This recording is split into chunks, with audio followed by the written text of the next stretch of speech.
저희가 지난주 수요일은 에베소 교회에 대한 말씀을 같이 나누었지요. 에베소 교회는 거짓 선지자 그리고 거짓 진리를 잘 분별하여서 거짓 교사를 쫓아내었습니다.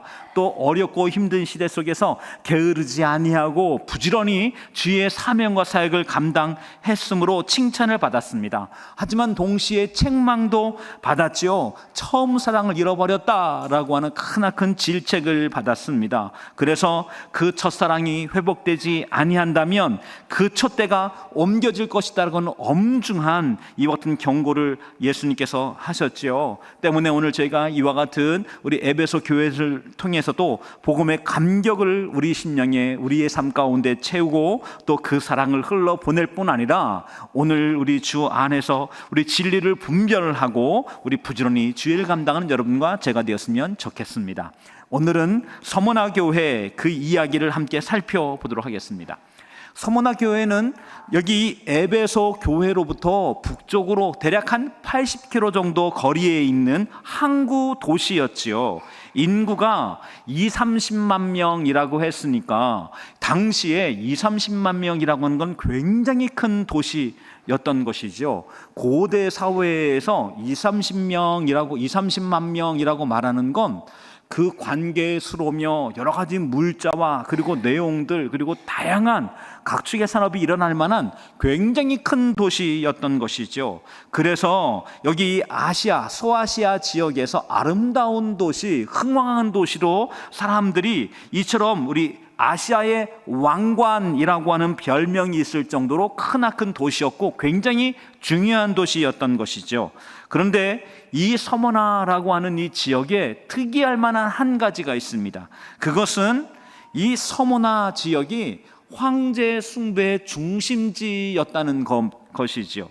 그래서 당시 로마 제국 내에서 그 어떤 도시들보다도 이 서머나 지역에 있는 사람들이 황제에 대해서 열심이었고 또 이 로마가 무언가 말하는 그 일에 대해서 다른 어떤 도시보다도 뜨거웠던 도시, 그런 도시가 바로 여기 서머나 지역이었던 것이죠. 그래서 이 서머나 지역에는 다른 그 어떤 신들을 위한 신전이 아닌 황제를 위한 신전이 세워져 있었습니다. 여러분, 황제가 이 서머나 도시가 예뻤을까요? 아니면 관심이 없었을까요? 당연히 예뻤죠. 왜냐하면 그 어떤 도시보다 충성된 것이죠. 그 어떤 도시보다도 황제를 위해서 기도하는 도시였던 것이죠. 황제를 숭배하는 그런 도시였던 것이죠. 그래서 여기 로마로부터 막대한 원조와 그리고 안전을 보장받았던 도시이기도 합니다. 때문에 이 어마어마한 국가적 원조가 있으니 이 도시는 우리 곳곳에 경제가 굉장히 활성화되어 있었습니다. 더군다나 항구 도시였던 것이죠. 때문에 이것은 무역이 번성했었고 다른 그 어떤 지역보다 부유하고 중요한 도시였던 것이죠. 그런데 이와 같은 환경이 있는 그 도시에 한 교회가 세워져 있습니다. 바로 서머나 교회인 것이죠. 그런데 이 서머나 교회가 그 지역 내에서 예수 그리스도를 구주로 섬기는 귀한 교회로 우뚝 세워져 있습니다. 그런데 이 교회는 어마어마한 핍박을 받았습니다. 아시아에 있던 여러 지역의 도시의 교회들이 있었지만 그 도시들 중에서도 아마도 가장 큰 핍박을 받았던 교회 중에 하나가 서머나, 바로 그 교회였던 것이죠. 왜 그랬을까요? 그것은 다른 도시에 있는 교회들은 황제를 그처럼 숭배하지 않습니다. 황제는 국가와 연결되어져 있는 존재이지요. 때문에 이 황제를 숭배하지 않는 것에 대해서 국가적인 제국적인 핍박이 있었던 것입니다. 아니, 감히 황제를 숭배하지 않아 우리 이 모든 제국의 넘버원 신적 존재를 숭배하지 않는다고? 이와 같은 일들 속에서 어마어마한 핍박이 이 서머나 교회에 있었던 것이죠. 다른 여러 종교들이 있습니다. 이 서머나 도시에도 여러 신전도 있었고 여러 종교도 있었죠. 그런데 이와 같은 수많은 종교들은 황제도 섬기고 자기들의 신도 섬겼던 것이죠. 그런데 유독이 이 도시에 있는 예수님을 믿는 사람들만, 기독교인들만 오직 예수님만이 구주라고 선포하며 오직 예수님만 예배를 하고 기도를 하는 것이죠. 때문에 이 다른 어떤 지역보다도 크나큰 핍박과 어려움을 바로 이 서머나 교회가 당하게 됩니다. 그리고 이 서머나 교회에서 그 유명한 순교자가 굉장히 여럿 있었었는데 그 중에 한 사람, 바로 우리 사도 요한의 제자였던 폴리캅 주교가 순교를 당하게 됩니다. 우리 이 일은 좀 이따가 말씀을 좀 드리겠습니다. 그런 면에 여기 이 핍박은 두 가지 차원에서 일어났습니다. 하나는 같은 유대인의 동족들로부터 핍박을 받았습니다. 왜냐하면 여기 이와 같은 유대인 동족들은 여기 서머나 교회의 성도들이 예수님을 구주와 주님으로 영접하여 그 믿음으로 기도하는 그것에 대하여서 유대교회에서 배교한 자들이라고 생각을 했습니다. 배교한 자들이니 이 유대교회에 열심히 있는 사람들이 어떻게 했을까요? 가만히 둘 리가 없습니다. 그리고 가만히 두지 않는 여러 일들 속에서 제도적인 힘을 이용합니다. 그래서 이 유대교 사람들이 여기 이 서머나 교회를 로마 제국, 로마 관리에게 고발을 한 것이죠. 때문에 이 가열찬 핍박과 환란이 서머나 교회에 임하게 된 것입니다. 한쪽으로는 유대인 동족들에 의하여서, 또 다른 한편은 로마 제국에 의해서 감시가 있었고 핍박과 환란을 당했던 것, 바로 그 교회, 그래서 수많은 선교자가 나왔던 교회가 서머나 교회였던 것이죠. 그런데 이런 상황 속에서 예수님께서는 서머나 교회를 향해서 편지를 보낸 것이죠. 그 편지의 내용이 무엇입니까? 네, 오늘 이 서머나 교회가 다른 그 어떤 교회들보다도 부유한 교회다라고 성경은 말씀하고 있습니다. 여러분, 이것은 사실 가만히 서머나 교회의 형편과 상황을 살펴보면 말도 안 되는 이야기일 수 있습니다. 서머나 교회가 핍박을 받았다고 했습니다. 황제 숭배하지 않아서 핍박받았다고 했습니다. 그런데 생활 또한 성도들의 삶이 쉽지 않았었습니다. 왜 그랬을까요? 당시에 여기 상업에 종사하는 무역이, 여기 항구 도시이기 때문에 무역업, 상업이 굉장히 활성화된 도시였던 것이죠. 그런데 이와 같은 이 당시에 상업에 종사하는 사람들은 길드라고 하는 여기에 가입이 되어져 있어야 합니다. 그런데 이 길드에 가입하기 위해서 가장 중요한 것, 가장 기본 사항 중에 한 가지가 황제 숭배입니다. 그런데 그리스도인들이 황제를 숭배하지 않는 것입니다. 그러니 가입됐던 길드에서 박탈당하게 됩니다. 그런가 하면 아예 길드에 가입할 수 없게 되어지는 것이죠. 도시에서 최하층민으로 떨어지고 말았습니다. 그리고 그들이 갖고 있었던 모든 우리 가산과 여러 일들이 시간이 지나면 지날수록 빈궁해졌고, 그조차도 핍박으로 말미암아 수없이 많은 환난과 어려움 속에 궁핍함을 갖게 되어졌던 것이죠. 그래서 오늘 우리의 본 말씀 9절을 보면 이렇게 말씀하고 있는 것이죠. 내가 내 환난과 궁핍을 알거니와 라고 말하고 있는 것입니다.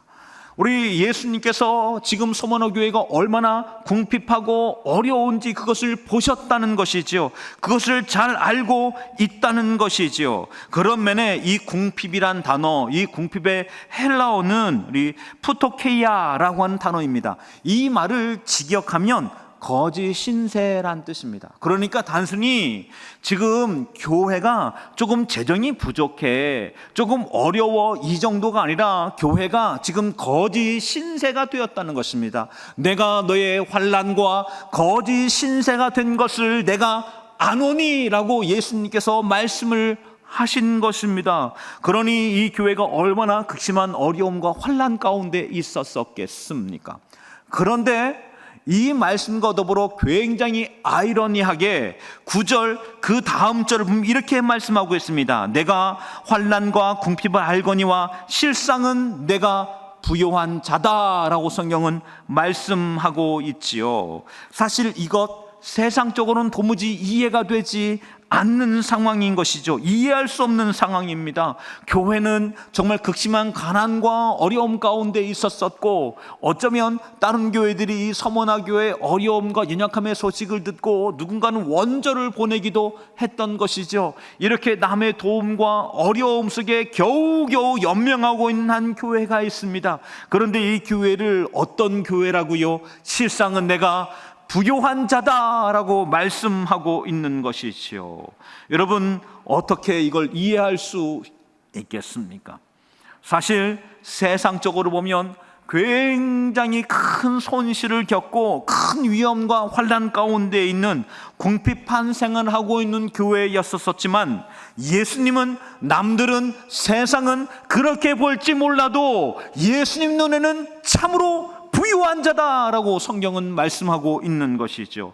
여러분, 이와 같은 서머나 교회의 부유함은 세상적인 풍성함, 풍요로움에 근거를 두지 않는 것이죠.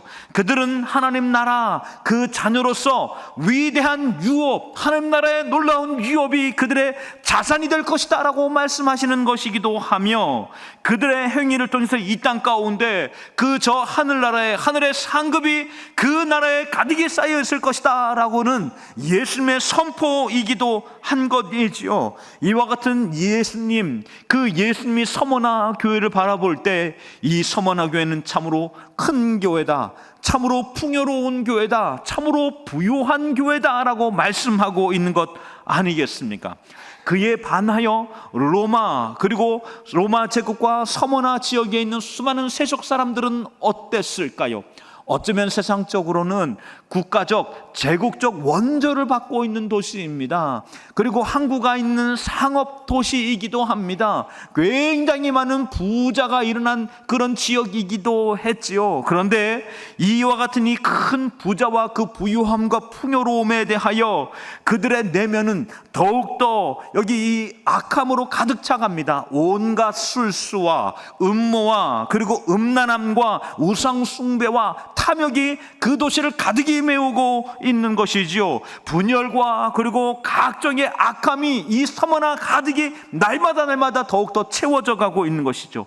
그래서 세상 사람들은 저 서머나 지역을 바라보면서 세상에 여기 아시아의 별이라고 말하면서 사람들은 칭송하고 있었던 그때, 우리 예수님께서는 저 화려한 도시, 그 건물, 곧 무너지고 심판 앞에 머물게 될 그 도시로 우리 예수께서는 보고 있는 것이죠. 맞습니다. 이와 같은 이 교회는 환난과 핍박 그리고 궁핍과 어려움 가운데 있었습니다. 그런데 놀라운 건 그 속에서, 그 어려움 속에서, 그 곤고함 속에서 이 교회는 신앙이 흔들리지 않고 있는 것이죠. 그들에겐 매일매일과 같이 궁핍과 어려움 가운데 있지만, 환난과 곤고함이 있지만, 저기 저 멀리에 있는 천국이, 그 하나님 나라가 마치 오늘 펼쳐지는, 오늘 나에게만 그 나라와 같은 역사로 매일매일 향연을 벌이고 있는 은혜의 시간들을 이 서머나 교회는 우리 날마다 갖고 있는 것 아니겠습니까? 그런 면에 이 서머나 교회는 예수님께서 말씀하셨던 그 부요함, 풍요로움으로 가득한 그런 교회였던 것이죠. 어쩌면 에베소 교회와 비교해 보건대 저기 저 교회에 열심히 일했던 교회, 그리고 진리 앞에 섰던 교회, 하지만 매일매일 같이 그 첫사랑이 우리 끝자락까지 간 교회, 그래서 매일과 같이 그 교회의 사랑과 복음의 감격이 매일같이 메마르고 없어진 교회. 그런데 서머나 교회는 어쩌면 핍박과 환난 가운데 어려움과 궁핍함이 있는 교회였지만, 매일매일 그 복음의 감격과 능력으로 말미암아 성도들은 더욱더 모이기를 힘쓰고, 더욱더 기도하기를 힘쓰고, 더욱더 주의 나라를 구하며 헌신하며, 순교자가 그 교회에 수없이 일어나고 있지만, 그를 인하여서 복음의 열정과 소망이 꺼트려지지 않는 횃불이 되어졌던 그런 교회, 그 교회가 바로 서머나 교회였다는 것이지요. 여러분 때문에 이와 같은 이 교회는 놀라운 교회였던 것이죠. 이 서머나 교회에 대하여 예수님께서 무엇라 격려하시고 말씀하셨을까요? 예, 두 가지가 있습니다. 첫 번째는 고난을 두려워하지 말라라고 말씀합니다. 네, 장차 고난이 없을 것이다가 아니라, 장차 고난이 너희를 피해 갈 것이다가 아니라, 장차 다가올 고난이 있겠지만, 어려움이 있겠지만, 환난이 있겠지만, 궁핍함이 여전히 이어질 수 있지만, 그 고난, 환난, 궁핍함을 두려워하지 말라라고 말씀하십니다. 그러면서 10절에 무엇라 말합니까? 우리 10절 말씀 같이 한번 읽어볼까요? 함께 읽겠습니다. 시작. 너는 장차 받을 고난을 두려워하지 말라. 볼지어다 마귀가 장차 너희 가운데서 몇 사람을 옥에 던져 시험을 받게 하리니 너희가 10일 동안 환난을 받으리라. 네, 그렇습니다. 이 환난을, 그리고 궁핍함을 더욱더 가열차게 만드는 주체가 누구입니까? 사단, 마귀라고 말하고 있습니다. 하지만 이 사단 마귀의 권세가 몇 사람을 다시금 그 교회가 근심함을 기도하게 될 만한 제목으로 이 두렵고 그 어려운 옥 속에, 감옥 속에 던져놓는 일들이 있다는 것이지요. 하지만 여기에 놀라운 단서 하나가 있습니다. 그것은 무엇입니까? 너희가 10일 동안 환난을 받으리라 라는 말씀입니다. 이 10일 동안이라고 하는 단어는 두 가지 차원으로 해석할 수 있습니다. 하나는 이 숫자로서 10입니다. 그래서 실제 열흘을 말하고 있는 것이죠. 하지만 10이라고 하는 건 단순한 숫자가 아닌 한정을 말하고 있는 것이죠. 우리 끝 10일이면 끝난다. 잠시 잠깐의 때 그 고난은 지나갈 것이다. 고난이 영원하거나 고난이 끝이 없거나 고난이 제한이 없는 것이 아니라 그 고난은 우리 제한된 것이며 그 끝이 있으니 고난은 왔다가 가는 것이다. 고난은 너희에게 잠시 찾아와 너희를 두려워하고 염려하게 하겠지만 그 고난이 정령들을 다 집어삼키기까지 너희를 완전히 지배하는 것이 아니라 얼마 후에는 그 고난은 사라질 것이다. 얼마 후에는 그 고난은 끝나는 것이다 라고 하는 이와 같은 메시지, 그 메시지가 그들에게 있는 것이죠. 때문에 고난 속에서 견뎌내라. 고난을 두려워하지 말라. 고난 앞에 힘을 내어라. 그 고난은 영원한 것이 아니며 결코 너희를 집어삼키지 못할 제한된 것이니 곧 지나갈 것이다 라고 하는 메시지가 함께 포함되어져 있는 것 아니겠습니까?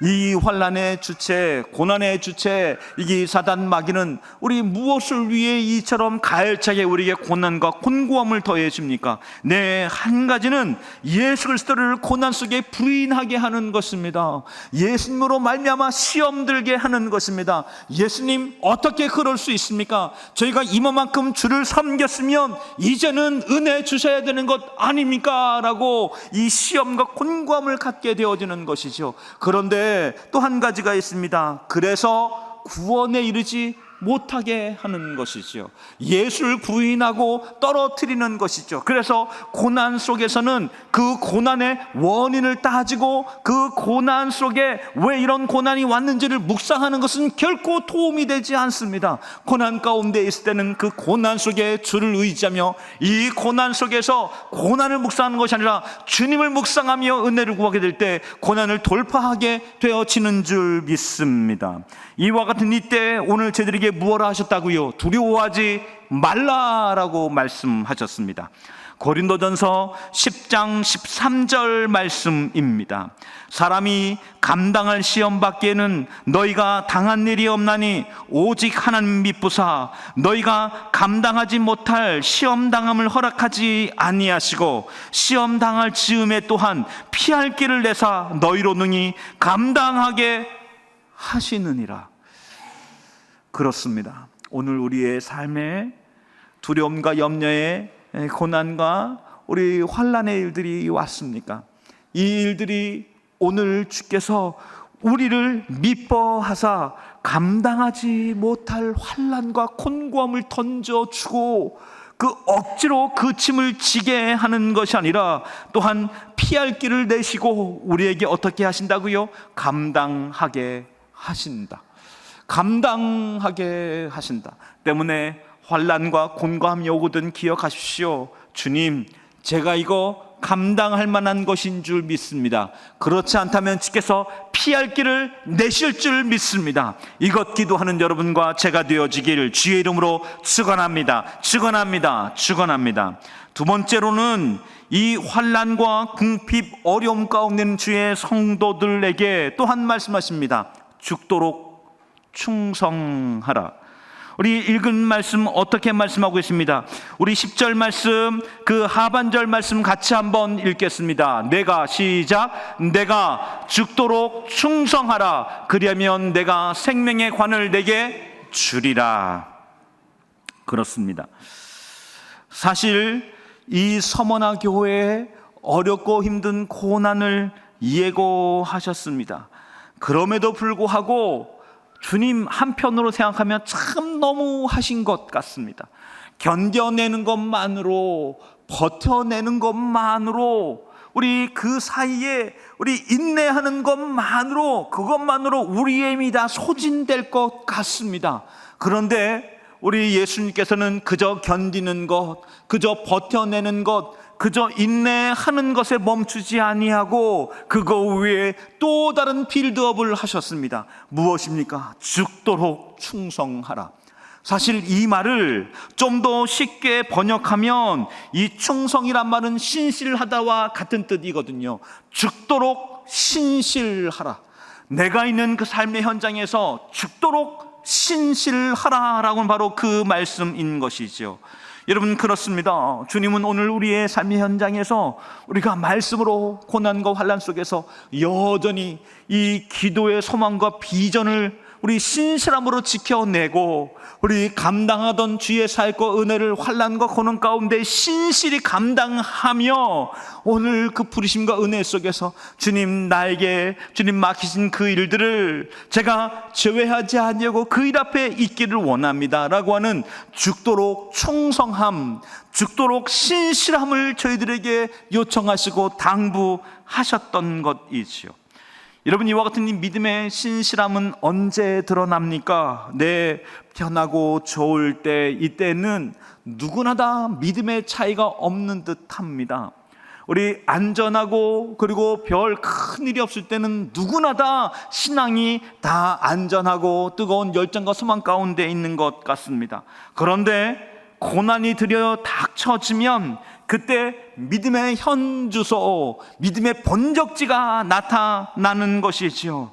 어떠한 성도들은 고난과 어려움이 오면 예수님 앞에 원망과 불평이 자기의 습관이 되어지고, 그리고는 예수에 대한 불평이 예수에 대한 불신이 되어지고, 그리고 믿음에서 저기 저 먼 곳으로 떨어지는 것이지요. 하지만 어떠한 사람들은 믿음과 우리 환난과 어려움들 속에서 더욱 주 앞에 나오는 성도가 있습니다. 더욱 주 앞에 은혜를 구하는 성도가 있는 것이죠. 환난과 어려움이 있으니 내가 기도해야지.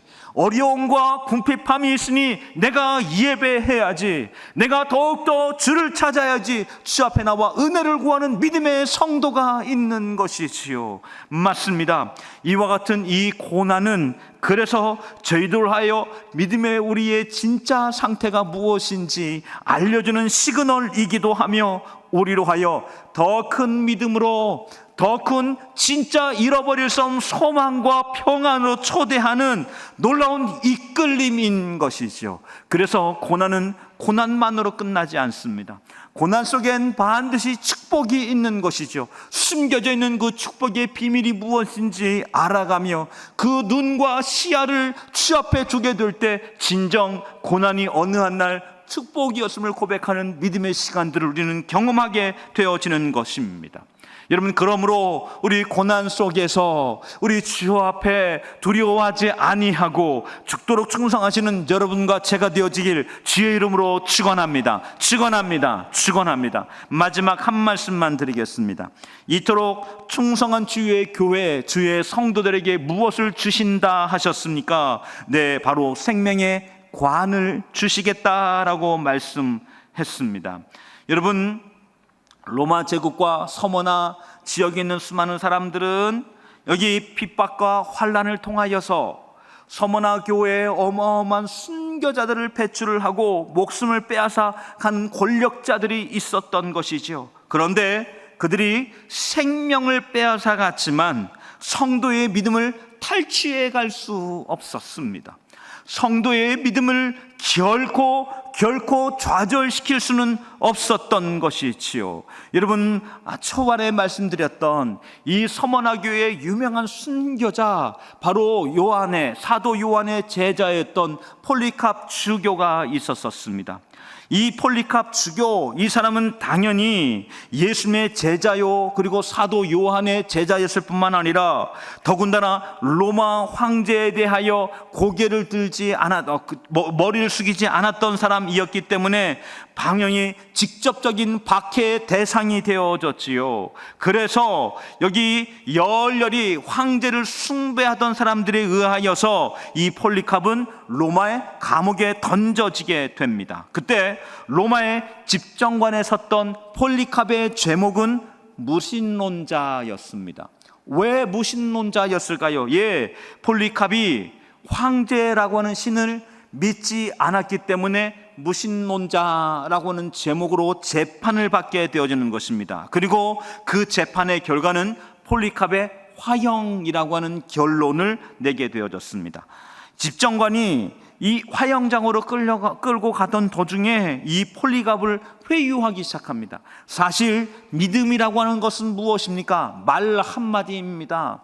그 말 한마디만 바꾸면 되는 것이죠. 그래서 폴리캅에게 이렇게 말합니다. 맹세하라, 그리스도를 욕하라, 그리하면 그대에게 자유를 주겠노라 라고 이처럼 선포를 하게 되어지는 것이죠. 그때 이 이야기를 듣는 폴리캅이 이렇게 말합니다.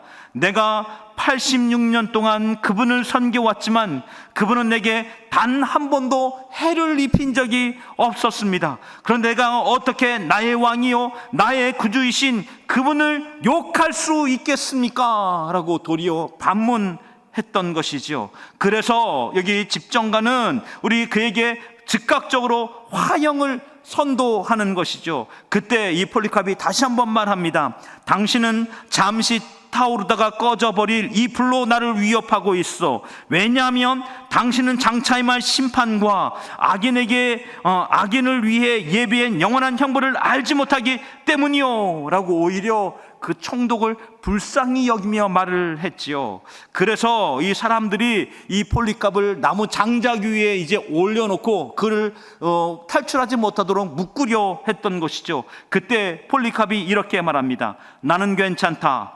나를 이대로 두어라. 나에게 이 화형을 견딜 만한 힘을 우리 주께서 나에게 주실 것이다. 너희가 나를 묶지 않아도 이 장작더미에서 움직이지 않고 견뎌낼 능력을 하나님께서 나에게 부어주실 것이다 라고 말합니다. 그래서 묶이지 않은 채 이 장작더미 그 위에 올라가게 되는 것이죠. 그러니까 그가 기도합니다. 하나님 아버지, 당신께서 오늘 이 시간 저로 하여금 순교자의 반열에 서게 해주시니 감사합니다. 그리고 그리스도의 잔치에 참여하게 하여 주셔 내 몸과 영혼을 성령에 썩지 아니할 축복 속에서 영생의 부활을 얻기에 합당하게 해주시니 감사합니다 라고 이 순교의 현장에 대한 감사의 기도를 하나님께 올려드리는 것이지요. 그리고 그 기도가 마쳤습니다. 이 폴리캅을 쳐다보고 있는 로마의 군병들에게 말합니다. 뭘 하고 있는가? 어서 당신들이 할 일을 하시오 라고 말을